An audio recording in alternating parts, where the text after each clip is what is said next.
Hi viewers, welcome to our channel. Lady Aghori దొరికిపోయింది, పోలీసులు arrest చేశారంటూ వార్తలు వినిపిస్తున్నాయి. గత కొంత కాలం నుంచి కూడా లేడీ అఘోరి రెండు తెలుగు రాష్ట్రాలు కూడా హల్చల్ చేయడం చూస్తున్నాం. ఎన్నో ట్విస్టులు, టర్న్లు, ఒక వెబ్ సిరీస్ లాగా ఆ విధంగా లేడీ అఘోరి ఎపిసోడ్ అయితే నడుస్తూ వస్తుంది. అయితే ఈ మధ్య కాలంలో శ్రీవర్షిణి అనే అమ్మాయిని తను తీసుకెళ్లిపోయిన తర్వాత జరుగుతున్న పరిణామాలు మనం చూస్తూ ఉన్నాం. వాళ్ళిద్దరూ పెళ్లి చేసుకోవడం, ఇక నిన్న కూడా ఒక వీడియో పెట్టడం, మేము అసలు తెలుగు రాష్ట్రాల్లోకి రాము, కేదార్నాథ్ వెళ్ళిపోతాము, మా గురించి అసలు మీడియాలో కవర్ చేయకండి, ఇలాంటివన్నీ కూడా చెప్పింది. ఈవెన్ ఎక్కువగా మమ్మల్ని విమర్శిస్తే, ఎక్కువగా టార్గెట్ చేస్తే మేము చనిపోతామంటూ కూడా ఒక బెదిరింపు చేయడం కూడా మనం చూస్తున్నాం. అయితే ఈ నేపథ్యంలోనే ఇప్పుడు పోలీసులు లేడీ అఘోరిని అరెస్ట్ చేశారని చెప్పేసి కూడా వార్తలొస్తున్నాయి. మరి నిజంగా అరెస్ట్ చేశారా? ఎక్కడ దొరికిపోయారు? దీనికి సంబంధించి మరిన్ని వివరాలు మా ప్రతినిధి హారిక ఉన్నారు. సో, తను అందిస్తుంది. హారిక. రైట్ ఆదిత్య. సో, ఏంటి లేడీ అఘోరిని అరెస్ట్ చేశారా? మరి అరెస్ట్ చేసినట్టుగా వార్తలొస్తున్నాయి. ఉత్తరాఖండ్ ఎళ్లి అక్కడి నుంచి పట్టుకొచ్చారని కూడా చెప్తున్నారు. ఆదిత్య కరెక్ట్ గానే చెప్తున్నారు గానీ, మనకు థంబ్‌నెయిల్స్ అండ్ మిగతా వార్తలు మాత్రమే ఇవి వినిపిస్తున్నాయి. ఎగ్జాక్ట్ గా అఘోరి, లేడీ అఘోరి అని చెప్పుకుంటున్న ఈ అల్లూరి శ్రీనివాస్ ఎవరైతే ఉన్నారో ఇప్పటివరకు అరెస్ట్ అయితే కాలేదు. అండ్ శ్రీవర్షిని కూడా అరెస్ట్ చేశారు అని అంటున్నారు. దీనికి ప్రత్యేకంగా అంటే అఫీషియల్ గా అయితే మనకి ఎలాంటి న్యూస్ అయితే లేదు. కానీ అఘోరి చేస్తున్న ఆగడాలకు మాత్రం ఇది చెక్ పెట్టాల్సిన అవసరం అయితే ఉంది అని చెప్పేసి అయితే మీడియాలో ప్రచారం నడుస్తుంది. ముఖ్యంగా మనం ఈ మధ్య చూస్తుంటే మాత్రం అఘోరి శ్రీనివాస్ అంటే ఇప్పుడు మన శ్రీనివాస్ గానే నేను మెన్షన్ చేస్తాను. ఈ ఎల్లూరి శ్రీనివాస్ ఎవరైతే ఉన్నారో మొదట ఎక్కడి నుంచి ప్రస్థానం స్టార్ట్ చేసిండు, అక్కడి నుంచి ఈ లేడీ అఘోరిగా పిలవడానికి ఎంత అంటే ఎన్ని స్టంట్లు వేసిండు అని చెప్పేసి ఇవన్నీ మనకు బయటకు వస్తున్నాయి. ముఖ్యంగా మనము ఇతను ట్రాన్స్జెండర్ గా ఎట్లా మారాడు అనేది మాత్రం చాలా ఇంట్రెస్టింగ్ గా ఉంది ఆదిత్య. ఇది ఒకసారి గమనిస్తే మాత్రం అంటే ఫస్ట్ మొదట్లో హైదరాబాద్ లోనే ఒక ఏరియాలో తిరిగేవాడు. ఇక్కడ ఎవరో అమ్మాయిని ఇబ్బంది పెట్టడం వల్ల వాళ్ళు అతని పురుషాంగానికి వాతలు పెట్టారు. దాంతో ఇన్ఫెక్షన్ అయ్యి అది మొత్తం తీసేశారు అని చెప్పేసి అయితే అంటున్నారు. అండ్ అదే టైంలో మనకు చాలా వీడియోలు కూడా మనకు వైరల్ అవుతున్నాయి. ఆ వీడియోలో ఏంటంటే అతనికి గడ్డం ఉంది, అంత అంటే మొత్తం అబ్బాయి ఎలా ఉండాలో అలాగే ఉన్నాడు. మొత్తం కొన్ని వీడియోల్లో అయితే నేను బోకార్తనం చేయట్లేదు అనుకుంటా. మనకు వీడియోలో ఒక లేడీ అతన్ని తిడుతుంది, నువ్వు ఇక్కడ ఏం చేస్తున్నావు అంటే, అదే కారు ఇప్పుడు ఏ కార్ అయితే మెయింటైన్ చేస్తున్నాడో అప్పుడు కూడా సేమ్ ఇదే కారు i20 అదే కార్ ని మెయింటైన్ చేస్తున్నాడు. అయితే అప్పుడు కూడా అంటే ఇతనికి అప్పటి నుంచి అసలు ఈ కార్ ఎక్కడి నుంచి వచ్చింది, ఫ్యామిలీ చూస్తేనేమో ఒక పక్క గుడిసెల్లో ఉంటున్నారు, అంతా అంటే కార్లు మెయింటైన్ చేసే అంత అయితే వాళ్ళ స్తోమత ఉన్నట్టయితే అనిపించట్లేదు. ఎప్పుడో వెళ్ళిపోయిండు అంటే 5 సంవత్సరాలు అయింది వెళ్ళిపోయి, అంటే వాళ్ళ పేరెంట్స్ చెప్తున్న కథనం ప్రకారం చూస్తే మాత్రం 5 సంవత్సరాలు అయింది వెళ్ళిపోయి, ఇప్పటిదాకా మాకు తెలియదు అని అంటున్నారు. కానీ అతనేమో నేను 14 సంవత్సరాలు ధ్యానం చేసిన, 14 సంవత్సరాలు సాధన చేసిన, నేను నా సాధన అంత ఉండదు మీ వయసు అని చెప్పేసి పోలీసులను తిట్టిన సందర్భాలు కూడా చూసాము. అంటే ముఖ్యంగా అఘోరిని చెప్పుకుంటున్న ఈ శ్రీనివాస్ మాత్రం ప్రతిసారి ఏదో ఒక అబద్ధం చెప్తూనే వస్తున్నాడు. అది అబద్ధం అని మనకు తెలుస్తూనే ఉంది, తేలిపోతుంది కూడా. అయినా కూడా ఈ మధ్య శ్రీవర్షిని పెళ్లి చేసుకోవడంతో ఇక మొత్తానికే వీడు అఘోరి కాదు, మొత్తానికి వీడు ఫేక్ అఘోరి అని అందరూ ముద్ర వేసేశారు. ఇప్పుడు మేము తెలంగాణకు రావట్లేదు, ఆంధ్రకు రావట్లేదు, మేము అసలు తెలుగు రాష్ట్రాలకు రావడం లేదు, మా జోలికి రాకండి అని చెప్పేసి, మేము ఉత్తరాఖండ్ లోనే ఉంటాము అని చెప్పేసి వక్కా నుంచి చెప్పాడు అఘోరి శ్రీనివాస్. ఇప్పుడు ఈ శ్రీనివాస్ అంటే అక్కడ చెప్పడం వల్ల, ఆ వీడియోలో చెప్పడం వల్ల మరి పోలీసులు అక్కడికి వెళ్ళి అతన్ని అరెస్ట్ చేశారా? ఎందుకంటే మనకి ఇక్కడ చూసాము చీటింగ్ కేసు ఒకటి నమోదైంది మోకిల్లాలో ఫిబ్రవరిలో. ఇంకో పక్క ఈ ట్రాన్స్జెండర్స్ కమ్యూనిటీ మొత్తం షామీర్పేటలో కేసు నమోదు చేసింది. ఇలా రకరకాలుగా ఇప్పుడు ఆజాద్ కి అడ్వకేట్ ఆజాద్ కూడా ఒక కేసు నమోదు చేశాడు. రాధిక అనే జూనియర్ అడ్వకేట్ ని జనవరి 1న పెళ్లి చేసుకున్నాడు. అంటే ఈ శ్రీనివాస్ బర్త్డే రోజే ఈమెకి తాళి కట్టాడు అని అంటున్నారు. అయితే ఇవన్నీ కేసుల పరంగా చూస్తే మాత్రం మన నిజంగానే అరెస్ట్ చేశారా అంటున్నారు. కానీ కొంతమంది పోలీస్ వ్యక్తులతో మాట్లాడితే మాత్రం ఎఫ్ఐఆర్ నమోదైనంత మాత్రాన అరెస్ట్ చెయ్యాలని ఏం లేదు అని అంటున్నారు. కానీ మనం ఇక్కడ గమనించాల్సింది ఏంటి అంటే, అసలు ఏ పలుకుబడి లేకుండా పేద బిక్కోళ్ళు అయితే ఖచ్చితంగా వాళ్ళని అరెస్ట్ చేయడమే కాదు, వాళ్ళని పోలీస్ స్టేషన్ తీసుకెళ్లి ఎన్ని రకాలుగా వాళ్ళని హింసించాలో అన్ని రకాలుగా హింసించే ఈ పోలీసులు ఈ అఘోరి అని చెప్పుకొని తిరుగుతున్న సనాతన ధర్మం అంటున్నాడు. ఒక పక్క పోలీసులను అన్పార్లమెంటరీ లాంగ్వేజ్ మాట్లాడుతూ తిట్టాడు. అండ్ వాళ్ళ పైన అంటే జనం పైన త్రిశూలంతో పొడవడానికి ప్రయత్నించాడు, అంటే కొట్టడానికి ప్రయత్నించాడు. అయినా కూడా ఎక్కడ తగ్గట్లేదు అసలు ఈ అఘోరి. పోలీసులు మాత్రం ఇతన్ని పట్టించుకోవట్లేదు.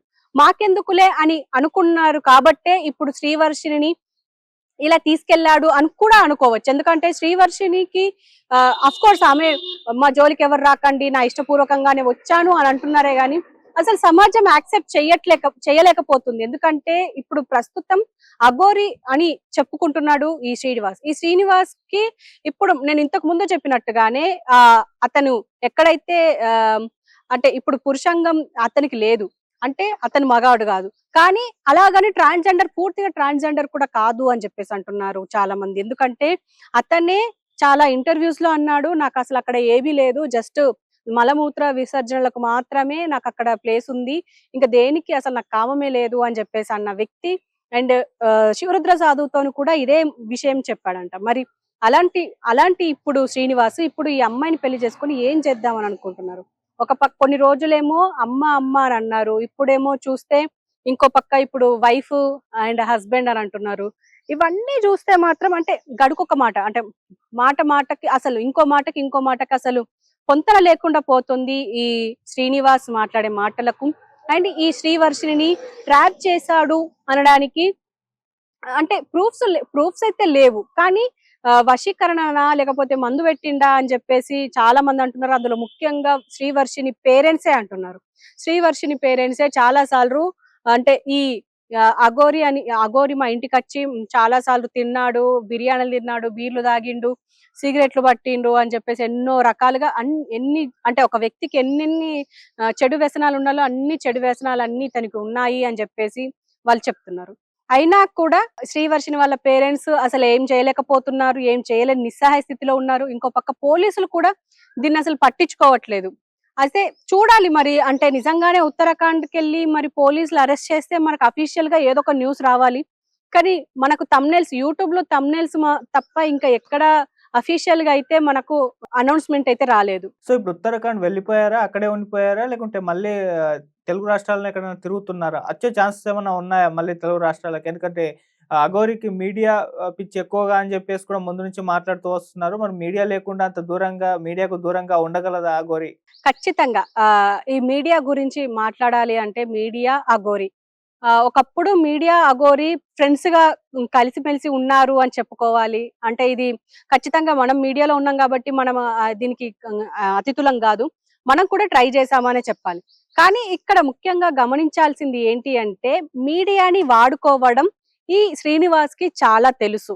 ఎందుకు అంటే ఏం చేస్తే మీడియా అటెన్షన్ పొందుతామో అది ఖచ్చితంగా శ్రీనివాస్ కి తెలుసు. ఎందుకంటే ప్రతిసారి మనం గమనించుకోవాలి, అసలు అంతకు ముందు అంటే ముత్యాలమ్మ టెంపుల్ మీద దాడి జరిగిన తర్వాత ఎప్పుడైతే టెంపుల్ కి వచ్చి అక్కడ పూజలు చేశాడో అంతకు ముందు మాత్రం తెలియదు, ఎవ్వరికీ తెలియదు. ఈ అఘోరి అనే వాడే తెలీదు, అసలు శ్రీనివాస్ అసలు లేడీ అఘోరి మన తెలుగు రాష్ట్రాల్లో ఉంది అని కూడా తెలీదు. అంటే అసలు వీడు అప్పుడే ఒక ముసుగేసుకొని అప్పుడే సడన్ గా ఇప్పుడు ఇక్కడికి వెళ్తే నేను హైలైట్ అవుతా అని చెప్పేసి అనుకొని వచ్చి ఉండాలి.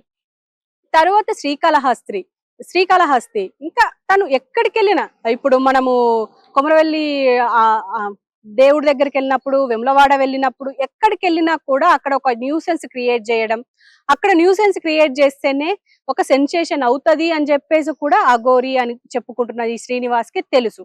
కాబట్టే ఇది ఒక ప్లాన్ ప్రకారమే చేస్తున్నాడు అని అంటున్నారు. కానీ ఈ మధ్య మనకు ఈ రోజు వస్తున్న వార్తల్లో రెండు ముఖ్యంగా మనం గమనించాలి. ఒకటేమో ఇతని వెనుక, ఈ శ్రీనివాస్ వెనుక కొంతమంది రాజకీయ నాయకులు ఉన్నారు, పూజలు చేయించుకుంటున్నారు అని చెప్పేసి కూడా అంటున్నారు. మరి అదెంత వరకు నిజమో అది కూడా ఒకసారి బయటికి రావాల్సి ఉంది. ఇంకో పక్కనేమో ఈ అల్లూరి శ్రీనివాస్ ఉత్తరాఖండ్ లో అరెస్ట్ అయ్యాడు. దాంతో పాటు అక్కడే పోలీసులు వెళ్ళి అరెస్ట్ చేశారు, శ్రీవర్షిని కూడా అదుపులోకి తీసుకున్నారు అని అంటున్నారు. మరి ఇవన్నీ మనం గమనించాల్సింది ఏంటి అంటే ఖచ్చితంగా మరి ఇవి రెండు నిజం అవునా కాదా, ఒకవేళ అయితే ఎంతవరకు కరెక్ట్ అనేది కూడా ఒకసారి ఆలోచించాలి. మరి ఒకవేళ అరెస్ట్ అయితే మంచిదే, కానీ అతన్ని జైలుకి తీసుకెళ్లాలా లేకపోతే మెంటల్ హాస్పిటల్ తీసుకెళ్లాలా కూడా ఒకసారి డిసైడ్ చేయాల్సి ఉంటది. కాబట్టి చూడాలి ఆదిత్య మరి ఏం జరిగింది అనేది. Okay Harika. Thank you so much Harika. So ఇది మరి లేడీ అఘోరి ఇంకా అరెస్ట్ అయితే అవ్వలేదు. అరెస్ట్ అయ్యే అవకాశాలున్నాయని చెప్తున్నారు. ఎందుకంటే పలు కేసులు ఇక్కడ నమోదవ్వడం చూస్తున్నాం. ఒక చీటింగ్ కేస్ అని చెప్పేసి, ఆ తర్వాత పెళ్లి చేసుకొని నన్ను వదిలేసాడని చెప్పేసి ఆమె మొదటి భార్య కేసు పెట్టడం. ఈ విధంగా పలు కేసులైతే నమోదయ్యాయి. మరి తొందరలో అరెస్ట్ అయ్యే అవకాశాలున్నాయని కూడా చెప్తున్నారు. మరి అరెస్ట్ అయ్యాక మరి శ్రీవర్షిని పరిస్థితి ఏంటి అని చెప్పేసి కూడా కొంతమంది ఆలోచించడం చూస్తున్నాం. సో ఏదేమైనా లేడీ అఘోరి ఇష్యూ అయితే మాత్రం ఒక సెన్సేషన్ క్రియేట్ చేస్తుంది ఎప్పటినుంచో కూడా. సో శ్రీవర్షిని ఎంటర్ అయిపోయిన తర్వాత శ్రీవర్షిని లేడీ అఘోరి తీసుకెళ్ళిపోయిన తర్వాత కంప్లీట్‌గా ఆమెకు అన్ని వైపుల నుంచి నెగటివిటీ పెరిగిపోవడం. అఘోరీస్ అకాడమీ కూడా వాళ్ళకు వ్యతిరేకంగా ఈ లేడీ అఘోరికి వ్యతిరేకంగా మాట్లాడడం, అసలు అది లేడీ అఘోరే కాదు. ఇటువంటి చర్యలు చేస్తే మేమే చర్యలు తీసుకుంటామని చెప్పేసి కూడా వాళ్ళు కూడా ఒక వార్నింగ్ కాల్ ఇవ్వడం. ఇలా అన్ని రకాల నుంచి అన్ని వైపుల నుంచి లేడీ అఘోరికి అయితే నెగెటివ్ పెరిగిపోయింది. సో ఈ నేపథ్యంలోనే మమ్మల్ని ట్రోల్ చేయకండి, మమ్మల్ని విమర్శించకండి, మమ్మల్ని ఎక్కువగా టార్గెట్ చేస్తే మేము చనిపోతామంటూ ఒక వీడియో రికార్డ్ చేసి కూడా దాన్ని మీడియాకి ఇవ్వడం చూస్తున్నాం. సో ఏదేమైనా ఇప్పుడైతే లేడీ అఘోరి ఉత్తరాఖండ్ వెళ్ళిపోయింది. ఇక తెలుగు రాష్ట్రాలకు రాను అని కూడా చెప్పేసింది. మరి వస్తుందో రాదో తెలీదు. మరి అరెస్ట్ అయ్యి ఏమన్నా తీసుకొచ్చే ఛాన్సెస్ ఉన్నాయో లేవో అని మనం కొంతకాలం ఆగితే గాని మనకు తెలీదు. సో అప్పటి వరకు వెయిట్ చేసి చూద్దాం. Thank you so much.